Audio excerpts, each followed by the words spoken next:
I'm Frances, and welcome to my channel. I wanted to read today another of J.D Salinger's short stories. This one is The Ocean Full of Bowling Balls. So here we go. His shoes turned up. My mother used to tell my father that he was buying Kenneth's shoes too large for him, or to please ask somebody if his feet were deformed. But I think his shoes turned up because he was always stopping on the grass, rolling his 75 or 80 pounds forward to look at things, to turn things over his fingers. Even his moccasins turned up. He had straight new penny hair, after my mother, which he parted on the left side and combed unwetted. He never wore a hat, and you could identify him at great distances. One afternoon at the club, when I was teeing off with Helen Beavers, just as I pressed my pen and ball into the hard winter rules ground and was getting into my stance, I felt certain that if I turned around, I would see Kenneth. Confidently, I turned around. 60 yards or so away, behind the high wire fence, he was sitting on the bicycle watching us. He had that kind of red hair. He used a southpaw's first baseman's mitt. On the back of the fingers of the mitt, he copied down lines of poetry in India ink. He said he liked to read it when he wasn't at bat or when nothing special was going on in the field. By the time he was 11, he had read all the poetry we had in the house. He liked Blake and Keats best and some Coleridge very well, but I didn't know until over a year ago, and I used to read his glove regularly, what his last careful entry had been. When I was still at Fort Dix, a letter came from my brother Holden, who wasn't in the Army then, saying he had been horsing around in the garage and had found Kenneth's mitt. Holden said that on the thumb of the mitt was one he hadn't seen, and what was it anyway? And Holden copied down the lines. They were Browning's. I would hate that death bandaged my eyes and forbore and bade me creep past. They weren't such hilarious lines quoted by a kid with the severest kind of heart trouble. He was crazy about baseball. When he couldn't get up a game, and when I wasn't around to knock out flies to him, for hours he would throw a baseball up on the slant of the garage roof and catch it on the roll down. He knew the batting and fielding averages of every player in the major leagues. My dog, sorry. But he wouldn't and didn't go to any of the games with me. He went just once with me when he was about 8 years old and had seen Lou Gehrig strike out twice. He said he didn't want to see anyone really good strike out again. I'm going back to literature again. I can't keep this thing under control. He cared for prose as well as poetry, chiefly fiction. He used to come into my room at any hour of the day and take one of my books down from the case and go off with it to his room or to the porch. I rarely looked up to see what he was reading. In those days, I was trying to write. Very tough work. Very pasty-faced work. But once in a while, I looked up. One time I saw him walk out with F. Scott Fitzgerald's Tender is the Night, and another time he asked me what Richard Hughes' The Innocent Voyage was about. I told him, and he read it, but the only thing he would say about it when I asked him later was that the earthquake was fine and the colored fella in the beginning. Another day he took from my room and read Henry James' The Turn of the Screw. When he finished it, for a week he wouldn't talk to anyone in the house. I'm doing fine.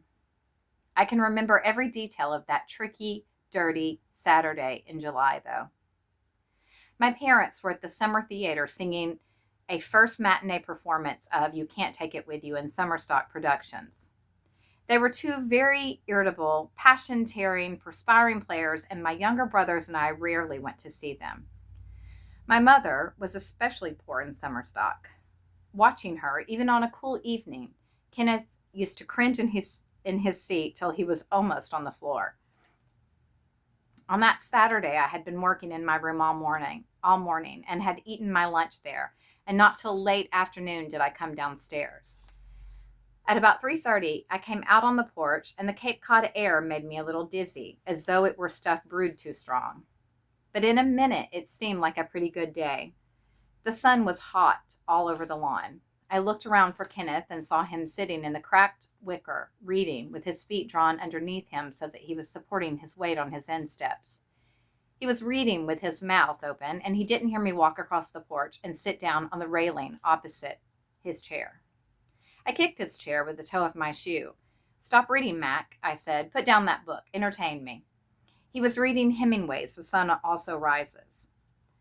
He put down the book when I spoke to him, recognizing my mood, and looked up at me, smiling. He was a gentleman, a 12-year-old gentleman. He was a gentleman all his life. I get lonesome up there, I told him. I picked a lousy profession. If I ever write a novel, I think I'll join a choir or something and run to meetings between chapters. He asked me what he knew I wanted him to ask me. Vincent, what's the new story about? Listen, no kidding, Kenneth. It's terrific. Really, I said, getting set to convince us both. It's called The Bowler. It's about this guy whose wife won't let him listen to the fights or the hockey matches on the radio at nights. No sports, too noisy, terrible woman. Won't ever let the guy read cowboy stories, bad for his mind, throws all his cowboy story magazines into the wastebasket. I watched Kenneth's face like a writer. Every Wednesday night is this guy's night to go bowling. After dinner, every Wednesday night, he takes his special bowling ball down from a shelf on the closet, puts it in a special little round canvas bag, kisses his wife goodnight, and goes out. This goes on for 8 years. Finally, he dies. Every Monday night, his wife goes to the cemetery, puts gladioli on his grave. One day she goes on a Wednesday instead of a Monday and sees some fresh violets on the grave. Can't imagine who could have put them there. She asks the old caretaker, and he says, oh, that there same lady that comes every Wednesday, his wife, I guess. His wife, screams the wife. I'm his wife. But the old caretaker is a pretty deaf old guy, and he isn't much interested. The woman goes home. Late in the night, her neighbors hear the crashing sound of broken glass, but they go on listening to the hockey game on the radio. In the morning, on his way to the office, the neighbor sees a broken window in the next house and a bowling ball all dewy, glistening on the front lawn. How do you like it? He hadn't taken his eyes off my face while I had told him the story. Ah, Vincent, he said. Ah, gee, what's the matter? That's a damn good story. I know you'll write it swell, but gee, Vincent. I said to him, that's the last story I'm going to read to you, Caulfield. What's the matter with that story? It's a masterpiece. I'm writing one masterpiece after another. I never read so many masterpieces by one man. He knew I was kidding, but he only gave me half a smile because he knew I was blue. I didn't want any half smiles. What's the matter with that story? I said. You little stinker, you redhead. Maybe it could have happened, Vincent, but you don't know that it happened, do you? I mean, you just made it up, didn't you? Sure, I made it up. That kind of stuff happens, Kenneth. Sure, Vincent, I believe you. No kidding, I believe you, Kenneth said. But if you're just making stuff up, why don't you make up something that's good? See, you just made up something good is what I mean. Good stuff. Good stuff happens lots of times. Boy, Vincent, you could be writing about good stuff. You could write about good stuff. I mean, about good guys and all. Boy, Vincent, he looked at me with his eyes shining. Yes, shining. The boy's eyes could shine. Kenneth, I said, but I knew I was licked. This guy with the bowling ball is a good guy. There's nothing wrong with him. It's just his wife that isn't a good guy. Sure, I know, but boy, Vincent, you're taking revenge for him and all. What do you want to take revenge on him for? I mean, Vincent, he's all right. Let her alone, the lady, I mean. She doesn't know what she's doing. I mean, about the radio and the cowboy stories and all. Kenneth said, let her alone, huh, Vincent? Okay? I didn't say anything. Don't have her throw that thing out the window, that bowling ball. Huh, Vincent? Okay? I nodded. Okay, I said. I got up and went inside to the kitchen and drank a bottle of ginger ale. He knocked me out. He always knocked me out. Then I went upstairs and tore up the story. I came down and sat on the porch railing again and watched him read. He looked up at me abruptly. Let's drive down to Lassiter's for some steamers, he said. All right, you want to put on a coat or something? He only had on a striped t-shirt, and he got sunburnt the way red-haired people get sunburnt. No, I'm all right. He stood up, dropping his book on the seat of the wicker. Let's just go, right away, he said. Rolling down my shirt sleeves, I followed him across the lawn, stopping at the edge of it, and watched him back my car out of the garage. When he backed it into the driveways a ways, I walked over. He slid over to the right as I got into the driver's seat and began to lower his window. It was still in a raised position from my date with Helen Beavers the night before. She didn't used to like her hair to blow. Then Kenneth pressed the dash button, and the canvas top, helped by an overhead slam of my hand, began to go to its act, collapsing finally behind the seat. I pulled out of the driveway and into the Kuruk Boulevard and out of Kuruk onto Ocean. It was about a 7-mile drive to Laster's on Ocean. The first couple of miles, neither of us had anything to say. The sun was terrific. It showed up my pasty hands, ribbon inky and nail bitten at the fingers, but it struck and settled handsomely on Kenneth's red hair, and that seemed fair enough. I said to him, "Reach in that there compartment, doctor. You'll find a package of cigarettes and a $50,000 bill. I'm planning to send Lassiter through college. Hand me a cigarette." He handed over the cigarette, saying, "Vincent, you ought to marry Helen. No kidding. She's going nuts waiting around. She's not so smart or anything, but that's good.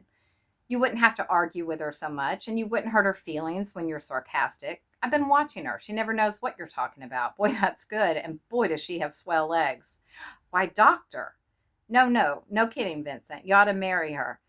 I played checkers with her once. You know what she did with her kings?" Let's see, hold on. What did she do with her kings? "She kept them all in the back row, so I wouldn't take them. She didn't want to use them at all. Boy, that's a good kind of girl, Vincent. And you remember that time that I caddied for her? You know what she does? She uses my tees. She won't use her own tees. You know the 5th hole where that big tree is right before you get to the green? She asked me to throw her ball over that old tree. She said she can never throw it over. Boy, that's the kind of girl you want to marry, Vincent. You don't want to let her get away." "I won't." It was as though I were talking to a man twice my age. "You will if you let your stories kill you. Don't worry about them so much. You'll be good. You'll be terrific." We rode on, me very happy. "Vincent." "What?" "When you look in that crib they got Phoebe in, are you nuts about her? Don't you feel like you're even her?" "Yes," I said, listening to him, knowing just what he meant. "Yes." "Are you nuts about Holden too?" "Sure, nice fella." "Don't be so reticent," Kenneth said. "All right. Tell everybody when you love somebody and how much," Kenneth said. "All right." "Drive faster, Vincent," he said. "Really step on that thing." I gave the car all it could take, getting it up to about 75. "Attaboy," Kenneth said. In just a couple of minutes, we were at Lasser's joint. It was an off hour, and there was only one car, a DeSoto sedan, in the parking space. It looked locked and hot, but not oppressive because we were feeling pretty slick. We sat down at a table outside on the screen porch.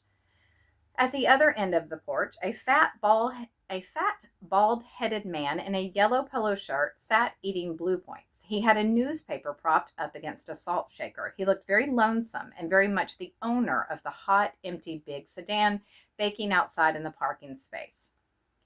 While I tipped my chair back, trying to catch sight of Laster through the fly, buzzy hallway to the bar, the fat man spoke up. "Hey, Red, where'd you get that red hair?" Kenneth turned around to look at the man and said, "A guy gave it to me on the road."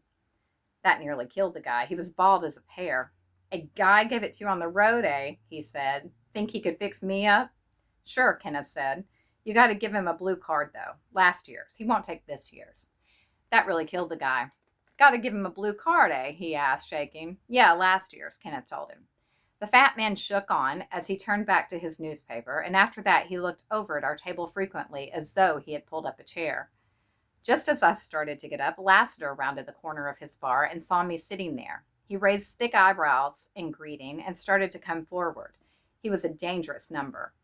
I had seen him late at night break an empty quart beer bottle against his bar and, holding on to what was left of the neck of it, go out into the dark, salty air looking for a man whom he merely suspected of stealing fancy radiator caps from cars in his parking space. Now, coming down the hallway, he couldn't wait to ask me, "You got that smart red-headed brother of yours with you?" He couldn't see where Kenneth was until he was out on the porch. I nodded to him. "Well," he said to Kenneth, "how you doing, kid? I ain't seen you around much this summer." "I was here last week. How you doing, Mr. Lassiter? You beat anybody up lately?" Lassiter chuckled with his mouth open. "What'll it be, kid? Steamers, a lot of butter sauce?" Getting the big nod, he started to go out to the kitchen, but stopped to ask, "Where's your brother, the little crazy one?" "Holden," I identified. "He's away at summer camp. He's learning to shift for himself." "Oh, yeah," said Lassiter, interested. "He isn't crazy," Kenneth said to Lassiter. "Ain't crazy?" Lassiter said. "If he ain't crazy, what is he?" Kenneth stood up. His face was almost the color of his hair. "Let's get the hell out of here," Kenneth said to me. "Come on." "Aw, wait a minute, kid," Lassiter said quickly. "Listen, I'm only kidding. He ain't crazy. I didn't mean that. He's just mischievous like." Be a good kid. I didn't say he was crazy. Be a good kid. Let me bring you some nice steamers. With his fist clenched, Kenneth looked at me, but I gave him no sign, leaving it up to him. He sat down. Be your age, he told Lassiter. Gee, don't go calling names. Don't get tough with Red, Lassiter, the fat man called from the table. Lassiter didn't pay any attention to him. He was that tough. I got some beauty steamers, kid, he told Kenneth. Sure, Mr. Lassiter. Lassiter actually stumbled his way up the single step leading to the hallway. When we left, I told Lassiter the steamers had been swell, but he looked doubtful until Kenneth slapped him on the back. We got in the car, and Kenneth dropped down the door of the side compartment and comfortably propped one foot into the cavity. I drove the 5 miles up to Richmond Point because I felt we both wanted to go there. At the point, I pulled the car up at the old spot, and we got out and started to stride from stone to stone down to what Holden used to call, for some reason of his own, the Wise Guy Rock. It was a big, flat job, about a run and a jump from the ocean. Kenneth led the way, balancing himself by holding out his arms like a tightrope walker. My legs were longer, and I could go from rock to rock with one hand in my pants pocket. Also, I had several years' head start on him. We both sat down on the Wise Guy Rock. The ocean was calm, and it had a good color, but there was something I didn't like about it. Almost the instant I noticed there was something I didn't like about it, the sun went under a cloud. Kenneth said something to me. What? I asked him. I forgot to tell you. I got a letter from Holden today. I'll read it to you. He took an envelope out of the hip pocket of his shorts. I watched the ocean and listened. Listen to the thing at the top, the heading, Kenneth said, and started to read the letter which came in this form. Camp Good Rest for Slobs, Friday. Dear Kenneth, this place stinks. I never saw so many rats. You have to make stuff out of leather and go for hikes. They got a contest between the reds and the whites. I'm supposed to be a white. I am no lousy white. I am coming home soon and we'll have some fun with you and Vincent and eat some clams with you. They eat eggs that are runny here all the time, and they don't even put the milk in the icebox when you drink it. Everybody has got to sing a song in the dining room. This Mr. Grover thinks he is a hot singer and tried to get me to sing with him last night. I would have, only I don't like him. He smiles at you, but is all the time very mean when he gets the chance. I got the $18 Mother gave me and will probably be home maybe Saturday or Sunday if that man goes into town like he said so I can get a train. They got me ostracized now for not singing in the dining room with Mr. Grover. None of these rats can talk to me. One is a very nice boy from Tennessee and is near as old as Vincent. How is Vincent? Tell him I miss him. Ask him if he ever read Corinthians. Corinthians is in the Bible and is very good and pretty, and Webb Taylor read me some of it. The swimming stinks here because there are no waves, even little waves. What good is it without any waves? And you never get scared or turned all over. You just swim out to this raft they got with a buddy. My buddy is Charles Masters. He is a rat and sings in the dining room all the time. He is on the white team and is the captain of it. He and Mr. Grover are two of the biggest rats I ever met, yet also Mrs. Grover. She tries to be like your mother and smiles all the time, but she is mean like Mr. Grover too. They lock the bread box at night so nobody can make sandwiches, and they fired Jim, and everything you get here you'd have to give $5 or $10 for, and Robbie Wilcox's parents did not give him any money. I will be home probably Sunday. I sure miss you, Kenneth, also Vincent, also Phoebe. What color hair has Phoebe got?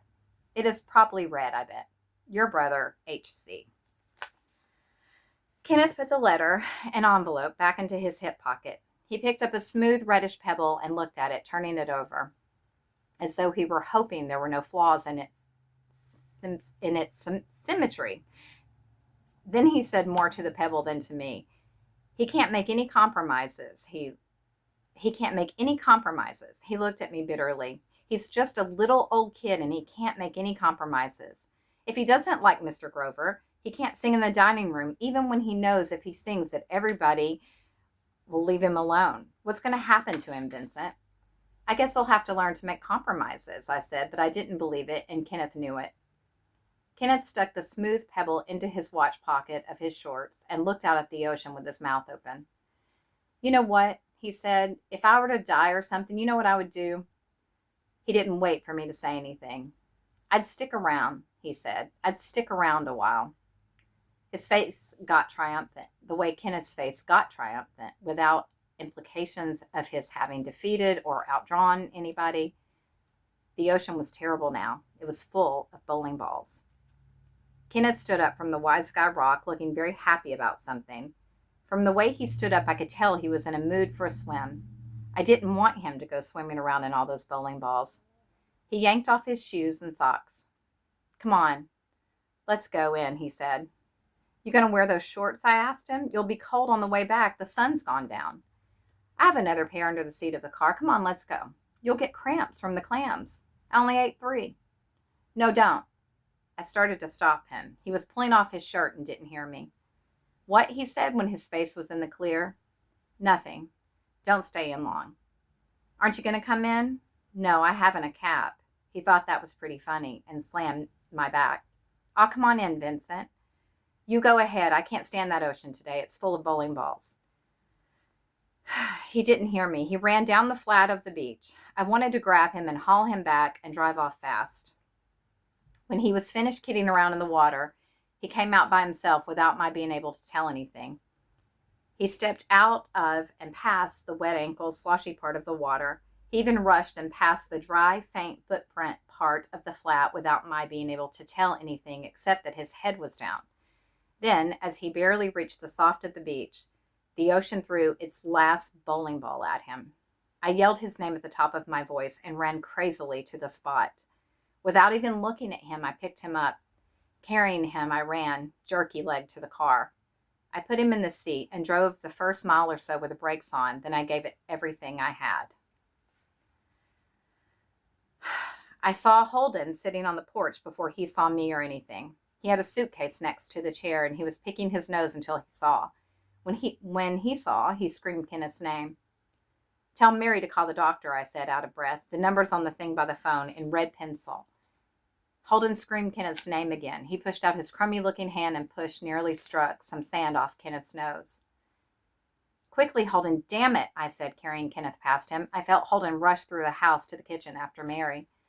A few minutes later, even before the doctor arrived, my mother and father drove into the driveway. Greer, who was playing the juvenile lead in the show, was with them. I signaled to Mother from the window in Kenneth's room, and she ran like a girl into the house. I spoke to her for a minute in the room, then I went downstairs, passing my father on the stairs. Later, when the doctor and my mother and father were all upstairs in Kenneth's room, Holden and I waited around on the porch. Greer, the juvenile, hung around too for some reason. At last, he said to me quietly, "I guess I'll be going." "All right," I said vaguely. I didn't want any actors around.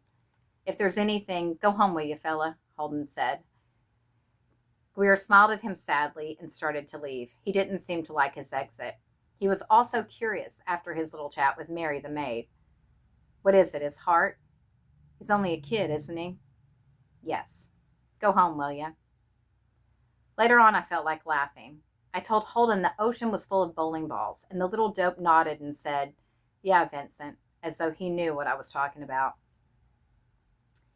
He died at 10 after 8 that night. Maybe settling all this down will get him out of here. He's been in Italy with Holden, and he's been in France, Belgium, Luxembourg, and part of Germany with me. I can't stand it. He shouldn't be sticking around these days. The end.